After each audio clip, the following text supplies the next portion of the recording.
오늘도 하나님께서 우리 모두에게 말씀을 통하여 큰 은혜 주시기를 간절히 바랍니다. 하나님의 은혜는 참 놀라운데요. 그 하나님의 놀라운 은혜 중에 정말 특별한 놀라움이 있다고 한다면 하나님의 은혜는 은혜 받은 자를 통해서 다른 사람에게 전달될 수 있다라고 하는 것입니다. 제가 예전에 만났던 그 청년이 있습니다. 그 청년이 신앙생활을 전혀 하지 않고 교회도 한 번도 가보지 않은 청년이었는데 이제 어느 날 그 친구의 권유로 해서 수련회를 따라가게 되어서 그 수련회에서 하나님을 깊이 만났습니다. 그리고 그가 그 후에 그 신앙의 모습이 참 하나님을 너무나 사모하고 은혜를 사모하면서 정말 열심히 하는 그런 모습을 통해서 그 청년도 은혜가 충만했지만 그를 보는 다른 사람들에게도 그 은혜가 다 이렇게 전달되는 것을 보게 되었습니다. 그래서 제가 그때 깨달은 게 뭐냐면 하나님의 은혜를 받으려면 은혜 받은 사람 옆에 있어야 되는구나, 이렇게 그런 걸 생각했습니다. 여러분, 은혜 받기를 원하시고 하나님에 대한 은혜를 충만히 경험하기 원하신다면 그런 은혜를 사모하는 사람들 옆에 있으면 됩니다. 그들이 사모하는 모습 볼 때 나도 같이 그런 마음이 생기게 되고 더 깊은 은혜를 사모하게 되는 그런 것이 되는 것입니다. 예수를 만난 사람들이라고 하는 이 시리즈를 하는 이유도 마찬가지입니다. 이유는 간단합니다. 예수 만난 사람들의 그 감격과 기쁨을 우리가 살펴봄으로 말미암아 우리 신앙생활 하면서 잃어버렸던 어떤 감격, 또 예수님을 만났던 이 첫사랑의 그런 은혜들, 이것을 다시 새롭게 우리 마음 가운데 점화를 시켜서 새로운 감동과 감격을 가지고 신앙생활을 하고자 하는 그런 마음에 있어서 오늘 이 예수를 만난 사람들 시리즈를 계속하고 있는 것입니다. 오늘 이 세 번째인데요. 예수를 만난 사람들 세 번째는 베데스다 연못에서 예수님이 만난 38년 된 병자의 이야기입니다. 38년 된 병자의 이야기. 그가 은혜 가운데 그 만난 예수님, 오늘 우리도 이 말씀을 통하여 그 주님을 만나기를 원합니다. 오늘 본문에 소개되고 있는 이 주인공이 바로 38년 된 병자입니다. 오늘 요한복음 이 5장에 소개되고 있는 이 베데스다라고 하는 연못이 있습니다. 2절에 예루살렘에 있는 양문 곁에 히브리 말로 베데스다라고 하는 못이 있는데 거기 행각 5이 있고 그 안에는 많은 병자, 맹인, 다리 저는 사람, 혈기 마른 사람이 누워 물의 움직임을 기다리고 있었더라 라고 되어 있습니다. 근데 그 많은 병자들이 그곳에 모여있는 장면을 생각해 보십시오. 그 많은 사람들이 지금 다 병에 대한 고통을 가지고 이제 거기서 신비한 어떤 기적, 어떤 치유, 이것을 바라보면서 거기 모여 있는 것입니다. 근데 그 중에 38년 된 병자가 있었더라 했습니다. 여러분, 그 38년 된 병자라고 하는 말을 생각해 보면은 이 세월이 주는 엄청난 무게감이 있습니다. 38년이면 너무 오래되어서 모두가 포기할 정도가 된 병이 아닐까 생각이 됩니다. 우리말에도 그런 말이 있잖아요. 긴 병에 효자 없다고. 병이 잠깐이면 모르겠는데 그게 너무 오래되면 그걸 돌보는 사람들도 지칠 수밖에 없고 포기할 수밖에 없는 거죠. 그래서 긴 병과 긴 고통은 사람들로부터 잊혀집니다. 사람들이 기억할 수가 없어요. 그런 사람이 있고 저 사람의 고통이 있는 걸 알지만 내가 어떻게 할 수가 없기 때문에, 내가 도와줄 수도 없고 또 어떻게 할 수 없기 때문에 그냥 포기와 또 방관의 시간을 지나서 이제는 거의 무관심에 그렇게 버려지는 경우가 많다라 생각이 됩니다. 사람들의 기억 속에 잊혀진다 할지라도 그 당사자가 갖고 있는 고통은 없어진 건 아니라고 하는 것입니다. 계속 고통이 있고 계속 아픔이 있고 그러면서 그 세월이 38년이 됐다고 하니까 정말 얼마나 큰 고통인지 말할 수가 없는 것입니다. 우리가요 성경을 읽으면서 이 실감나게 성경을 읽을 수 있는 가장 좋은 방법 중에 하나는 이 사람이 나라고 생각하는 겁니다. 동화하는 거죠. 다른 사람의 이야기, 어떤 그런 내가 잘 모르는 사람의 이야기가 아니라 성경에 나와 있는 예수를 만난 사람들이 바로 나구나, 내 모습이구나, 나도 그럴 수 있구나라고 하는 그런 마음을 가지고 성경을 읽으면 이 본문에 나와 있는 사람이 더 느낀 그런 감격과 또 예수님 만난 그런 은혜들이 더 깊이 우리에게 전달될 것입니다.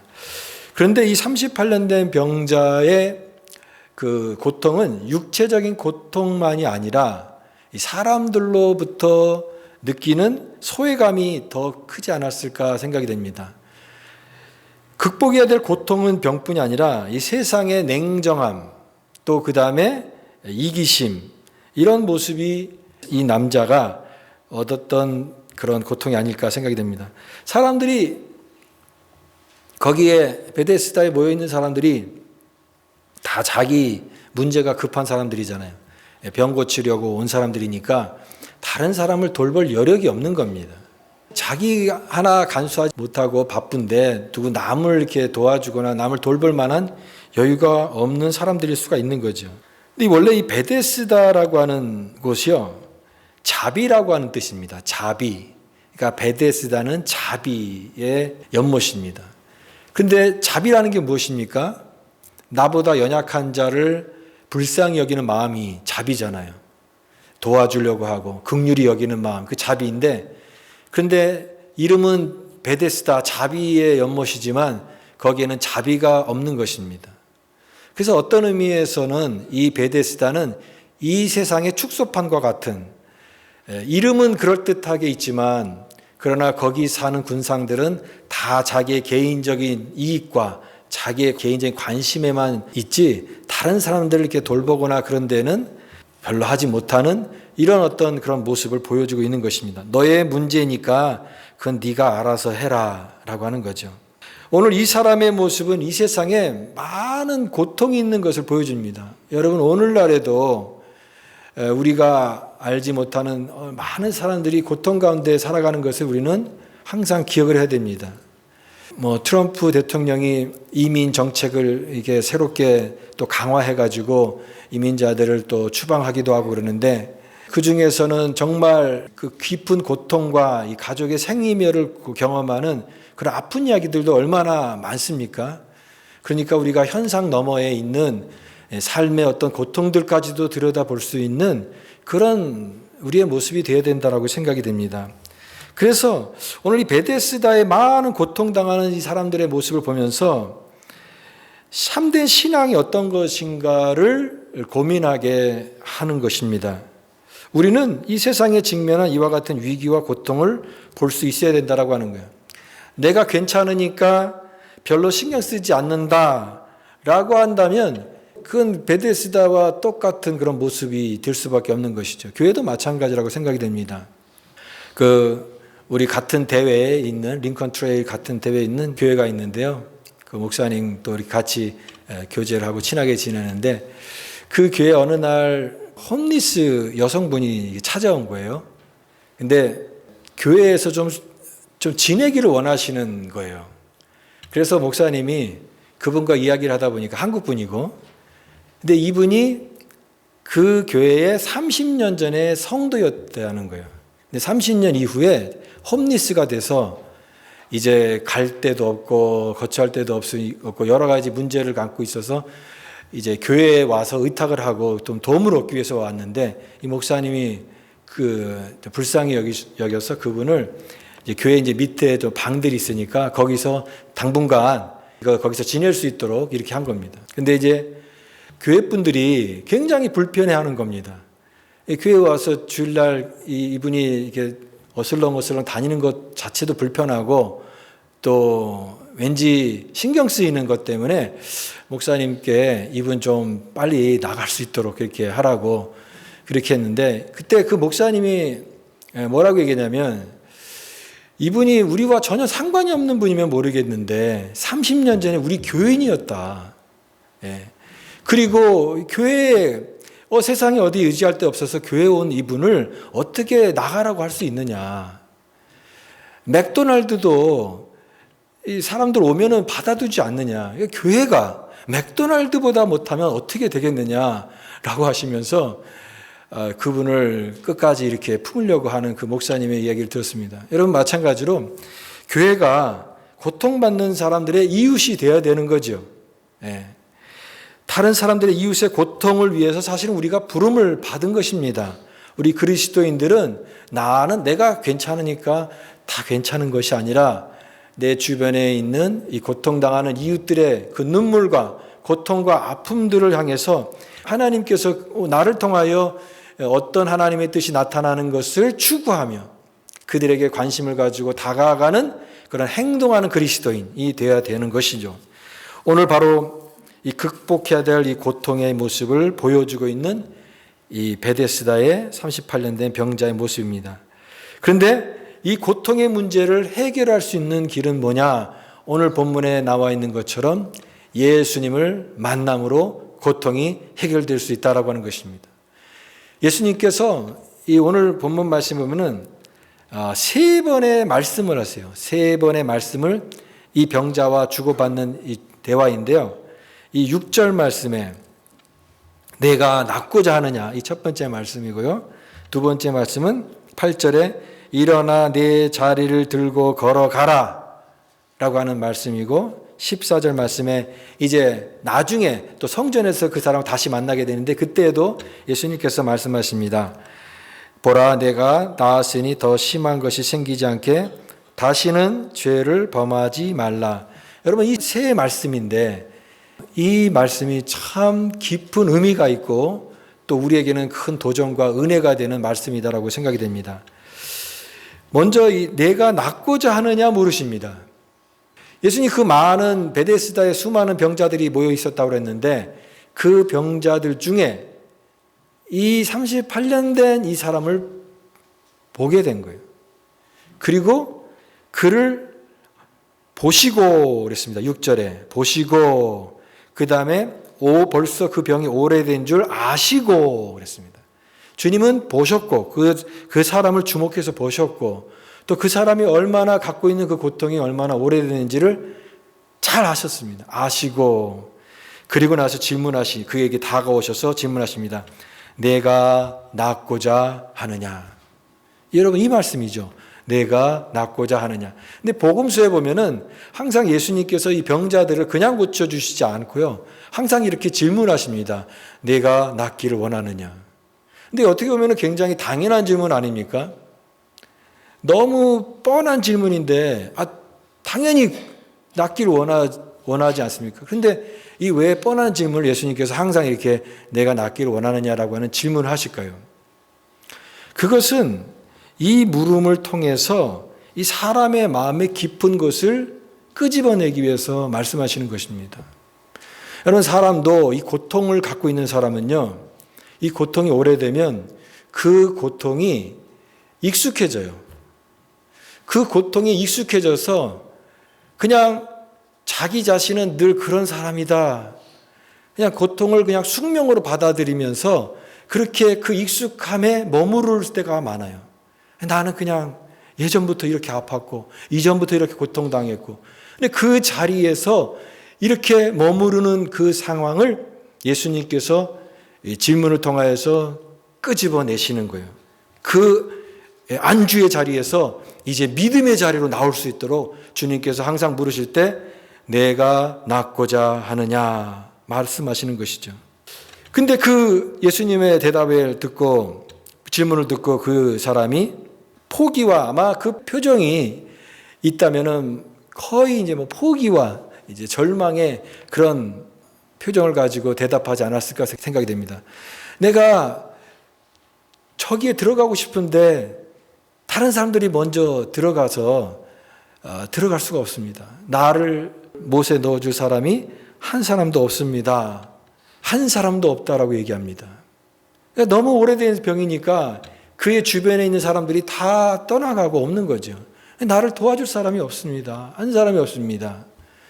그 사람이 없다라고 하는 것이 그가 갖고 있는 어떤 외로움, 또 표현하고 있다고 생각이 됩니다. 여러분, 우리가 왜 외롭게 사냐면 사람이 없기 때문에 외로운 게 아니에요. 군중 속의 고독이라고 하지 않습니까? 많은 사람이 있어도 정말 내가 힘들고 고통스러울 때 그때 나와 함께 해줄 그 한 사람이 없기 때문에 우리가 외로운 거거든요. 나를 못해 넣어줄 한 사람이 없습니다. 근데 예수님께서 그 한 사람이 되어주셨어요. 내가 낫고자 하느냐? 그러면서 예수님이 그리고 말씀하십니다. 일어나 내 자리를 들고 걸어가라. 이 8절 말씀이에요. 두 번째 예수님의 말씀, 일어나 내 자리를 들고 걸어가라. 여러분, 이 말씀이 예수님의 능력의 말씀입니다. 능력의 말씀. 그러자마자 예수님이 이 말씀을 하시자마자 즉각 이 사람의 38년 된 병이 치유되었습니다. 하나님의 놀라운 역사가 일어난 거예요. 저는 이 9절 말씀이 딱 한 절이지만 이 9절 말씀에 담겨 있는 너무나 큰 감격을 표현할 방법이 없어요. 그 사람이 곧 일어나 자리를 들고 걸어가니라. 여러분, 이 한 절로 표현됐지만 그 안에는 38년 된 모든 그 괴로움과 그 절망의 세월이 한순간에 다 사라지는 이 자유함, 이 놀라운 은혜를 어떻게 다 담아낼 수 있겠습니까? 비슷한 장면이 저는 또 하나 있다고 생각이 되는데 그게 사도행전 3장입니다. 초대교회가 엄청나게 부흥을 했죠. 그때의 베드로와 요한은 정말 날아다니는 사람이었어요. 성령이 너무 충만해서 정말 너무나 충만한 가운데 이제 그 사도행전 3장에 성전에 올라가서 이제 기도하는 시간에 기도하러 올라가는데 그때 누구를 만나냐면 성전 앞에서 구걸하는 사람을 만났어요. 옛날 성경에는 그게 안진뱅이라는 표현을 썼는데 지금은 그런 표현을 쓰지 않죠.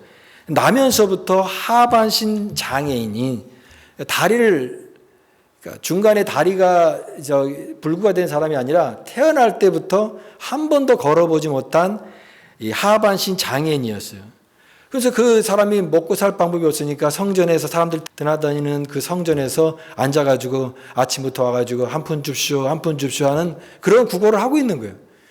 그게 또 베드로와 요한이 가니까 또 이제 뭔가 얻을 게 있을까 생각을 해서 그를 쳐다보고 있을 때 그때 여러분 베드로와 요한이 그 사람에게 했던 말을 기억하십니까?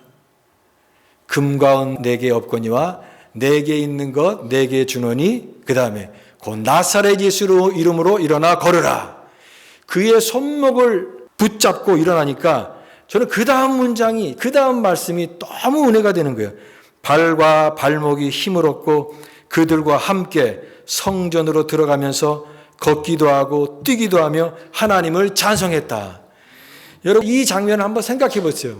한 번도 걸어본 적이 없는 사람이에요. 태어날 때부터 늘 앉아서 지냈던 그 사람이 그 찬양도 있잖아요. 금과 은 나 없어도 내게 있는 건 내게 주니 곧 나사렛 예수 이름으로 일어나 걸으라. 그는 걸었네 뛰었네 찬양했네. 그는 걸었네 뛰었네 찬양했네.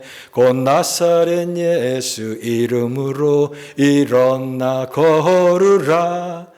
그때 그 다리가 힘이 생기게 된 거예요. 새로운 하나님의 능력이 임하니까 그가 발목에 힘을 얻고 걷기도 하며 뛰기도 하며 성전으로 막 달려가는 그 환희, 그 감격, 그 기쁨을 한번 생각해 보세요. 여러분 이것이 바로 예수님을 만난 사람들의 감격과 기쁨인 줄 믿습니다. 오늘 이 38년 된 병자도 예수님의 이름의 능력을 경험한 거예요. 그래서 15절 말씀에 사람들 앞에 가서 얘기합니다. 나를 고친 분은 예수라고. 나를 이렇게 고치시면 새롭게 변화시킨 분은 그분이 예수입니다 라고 이렇게 고백하고 있는 것입니다. 여러분 우리 신앙생활하면서 제일 연약한 게 뭔지 아십니까?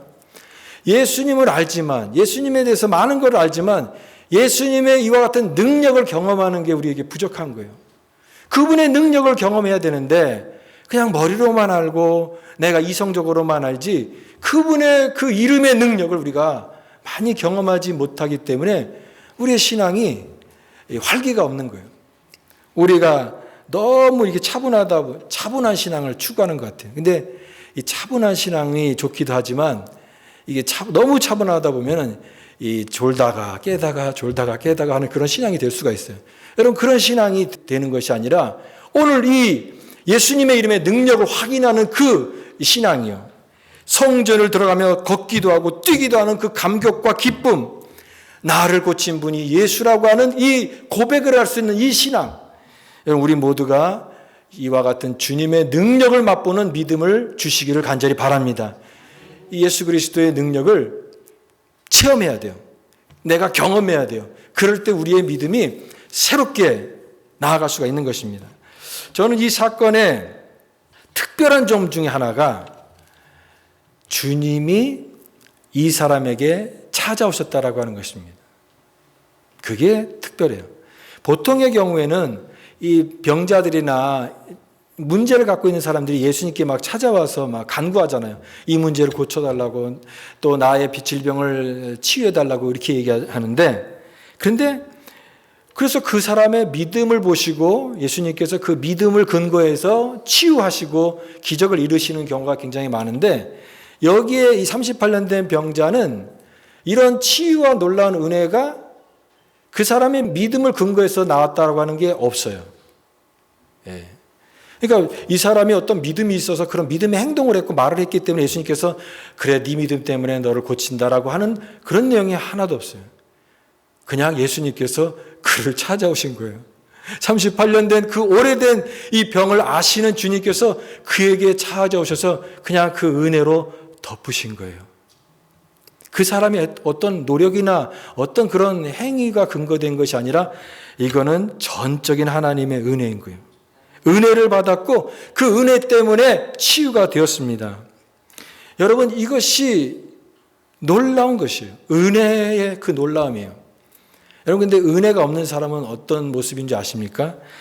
여기 이 본문에 특이하게도 보면 은혜 없는 사람의 모습도 보여주고 있는데, 바로 그 사람들이 9절에 나와 있는 종교 지도자들이요. 그 사람이 곧 나와서 자리를 들고 걸어가니라. 이 날은 안식일이니 유대인이 병 나은 사람들에게 이르되 안식일인데 내가 자리를 들고 가는 게 옳지 아니하다. 이 유대인들은 유대 종교 지도자들 말이에요. 예를 들면 바리새인이나 사두개인이나 이런 사람들을 말하는데, 이 사람들이 38년 된 병자를 보니까 이 사람이 예수님 그때 안식일에 고치셨거든요. 근데 안식일에 고쳤다는 이유로 이 사람이 자리를 들고 가는 것을 보면서 너 왜 안식일에 왜 그 자리를 들고 걸어가느냐? 라고 꾸중을 하는 이 유대 지도자들의 모습을 보십시오. 지금 38년 된 병이 나았잖아요. 그러면 여러분, 당사자만큼은 아니래도 그걸 보면서 어떤 반응을 보여야 됩니까? 야, 이런 일이 일어날 수 있구나. 38년 된 병자가 저렇게 나으니까 저걸 보는 모습도 나도 참 기쁘다. 그런 반응을 해야 되잖아요. 근데 이 사람들은 전혀 기쁨도 없고 감격도 없고 그것이 하나님의 일이라는 것도 인정도 안 하고 너 왜 안식일에 왜 그런 일을 하느냐라고 오히려 꾸중하는 그런 모습 볼 수가 있습니다. 왜 안식일에 자리를 들고 가느냐 비난하는 거죠. 그들은 율법주의에 철저했지만 하나님의 놀라운 은혜를 보는 눈은 없었다라고 하는 것입니다. 의식이나 형식이 필요하지 않다라고 하는 얘기가 아니라, 이런 죽은 의식은 우리를 하나님의 은혜로 새롭게 살리지 못한다라고 하는 것입니다. 오직 하나님의 은혜만이 사람을 살리고 우리의 영혼을 새롭게 할 수 있는 것입니다. 그래서 저는 이 말을 항상 기억하며 살길 원합니다. 하나님의 은혜가 먼저입니다. 여러분, 하나님의 은혜가 먼저예요. 내 노력보다 하나님의 은혜가 먼저이고 이 세상의 다른 어떤 것보다도 하나님의 은혜가 먼저입니다. 하나님의 은혜로 치유되고 하나님의 은혜로 이런 일들이 일어나는 것입니다. 오늘 주님을 만나서 이 38년 된 병자가 고침받았잖아요. 그 이후에 이 사람은 이제 고침으로 끝나는 것이 아니에요. 여기에 예수님께서 이 사람을 다시 또 만나셔서 세 번째 그 사람에게 하신 말씀이 여기에 나와 있는 것이죠. 14절 말씀. 14절 말씀을 같이 한번 읽어보겠습니다. 시작. 그 후에 예수께서 성전에서 그 사람을 만나 이르시되 보라 내가 나았으니 더 심한 것이 생기지 않게 다시는 죄를 범하지 말라 하시니 너 이제 병이 나았으니까 다시는 죄를 짓지 말라. 아마 이 사람이 어떤 죄가 있었던 것 같아요. 근데 그 죄가 무슨 죄인지는 몰라요. 그러나 예수님 다 아시기 때문에 너가 이제 나았으니까 다시는 병이 생기지 않도록 죄를 짓지 말라라고 말씀하십니다. 이 말씀이 참 중요한데요. 왜 중요하냐면 여러분 예수님께 오는 사람들의 목적이 무엇입니까? 자기 문제 해결하는 거거든요. 병든 사람들은 병 낫는 거고 또 여러 가지 문제 해결을 위해서 예수님 오셨는데 그래서 내 문제가 해결됐다. 예수님을 만남으로 끝났다. 예수님 그걸 위해서 하시는 것이 아니거든요. 예수님이 이 땅에 오신 목적이 사람들의 문제 해결해주고 병자 고쳐주고 예수님의 사역 중에 하나이지만 그것이 주목적은 아니거든요. 예수님께서 그 일을 모든 걸 통해서 하시고자 하는 것은 이 사람이 그 이후에 변화된 삶을 살기 위한 것이 주님의 사명인 줄 믿습니다. 주님의 사명은 이 사람이 변화되는 거예요. 그래서 다시는 죄를 짓지 말고 여러분 예수님 만난 사람의 삶은요 변화되어야 돼요. 새로운 삶을 살아야 돼요. 그 전에 죄를 짓고 살다가 예수님 만나서 모든 기적을 체험하고 나서 다시 옛날과 똑같이 산다면 그게 무슨 은혜고 그게 무슨 능력이 되겠습니까? 예수님께서 다시는 죄를 짓지 말라. 죄를부터 떠나서 성결한 삶을 힘써야 한다고 말씀하시는 거예요. 그러니까 참된 치유는 그냥 단순히 육체적인 질병을 고치는 게 아니라 죄로부터 떠나 예수 그리스도를 인격적으로 따르는 변화된 삶에 있는 것입니다. 오늘 예수님께서 이 사람에게 그렇게 말씀하셨는데 종교 지도자들에게 또 예수님께서 말씀하셨어요. 그 안식일을 범했다고 하는 이유 때문에 그 사람에게 막 비난하고 예수님도 비난했던 이 종교 지도자들에게 예수님께서 이렇게 말씀하십니다. 17절 말씀이에요. 17절에 내 아버지께서 이제까지 일하시니 나도 일한다. 왜 너 안식일에 이런 일을 하느냐라고 예수님 비난하니까 예수님께서 내 아버지께서 일하시니 나도 일한다. 여기서 예수님은요 자신이 하나님과의 동등되는 신적 그런 존재인 것을 공개적으로 드러낸 거예요. 또 그리고 예수님이 하시는 일들이 뭐냐? 안식일의 의미가 무엇입니까? 안식일은 하나님의 창조의 질서 회복이거든요. 바로 이 병에 신음하는 이 38년 된 병은 하나님의 안식을 잃어버린 자이기 때문에 그 하나님의 안식을 회복하기 위해서 그 사람을 고치는 것이 바로 하나님의 일이고 그것이 안식일의 진정한 의미이기 때문에 예수님께서 그 병자를 고쳐주신 것입니다. 그러니까 그 말씀으로 주님의 신성과 이 땅에서의 사명을 밝히셨는데 그분의 성품과 그분의 사명 때문에 치유가 일어났고 구원이 일어났던 것입니다. 여러분 그러므로 하나님의 이러한 일들이 일어날 때 교회가 어떠한 교리나 어떠한 제도를 가지고 주님의 일하심을 방해해서는 안 된다고 하는 것입니다. 자기 갖고 있는 어떤 교리나 이념 때문에 예수님 그렇게 일하시면 안 됩니다라고 어떤 그런 제도나 어떠한 그런 교리를 가지고도 예수님의 일하심을 방해할 수 없다라고 하는 거예요. 예수님은 일하시는 분이십니다. 이 땅 가운데 일하시고 하나님의 일들을 계속 행하시는 거예요. 여러분 그렇지만 우리가 해야 될 일들이 있습니다. 제자들이 예수님 따라다니는 제자들이 하나님의 일들을 한다고 얘기하니까 어떻게 해야 하나님의 일을 해야 됩니까? 라고 질문했어요. 그때 예수님께서 이렇게 말씀하셨어요. 하나님의 일은 아들을 믿는 것이다. 주님은 하나님께서 보내신 일을 믿는 것이 하나님의 일이다. 요한복음 6장 말씀. 우리의 일은 예수를 믿는 것입니다. 여러분 하나님의 일을 하기를 원하십니까? 그러면 예수님 잘 믿으면 그게 하나님의 일입니다. 예수 그리스도를 잘 믿고 그 주님을 따라서 새롭게 변화된 삶을 살아가는 것이 하나님의 일을 열심히 하는 것입니다. 여러분 우리 모두가 그런 하나님의 일에 열심히 거룩한 주의 백성 되시기를 바랍니다. 오늘 이 베데스다에서 38년 된 병자가 예수님을 만나 그의 병과 고통이 치유되었습니다. 그리고 그의 삶이 변화가 되어서 그냥 병 고친 것뿐만이 아니라 이제 예수님을 따라가는 참된 믿음의 사람이 되었습니다. 나를 고치신 분이 예수님이십니다. 예수님을 증거하고 나타내는 그런 변화된 사람이 되었습니다. 오늘 우리도 38년 된 병자가 만난 예수님 만나기를 원합니다. 여러분에게 어떠한 고통이 있습니까? 여러분에게 어떤 오래된 아픔과 눈물이 있습니까? 예수님께서 내가 낫기를 원하느냐, 그 병자에게 오셨던 것처럼 오늘 여러분 우리에게 오셔서 내가 낫기를 원하느냐라고 질문하실 때 주님에게 믿음으로 반응하고 우리의 오래 묻고 있는 그 고통과 아픔을 주님의 말씀으로 다 벗어버리고 이제 새로운 삶으로 주님과 함께 담대히 일어나서 나아가는 그런 새로운 삶을 살아가는 우리 모두가 되시기 바랍니다.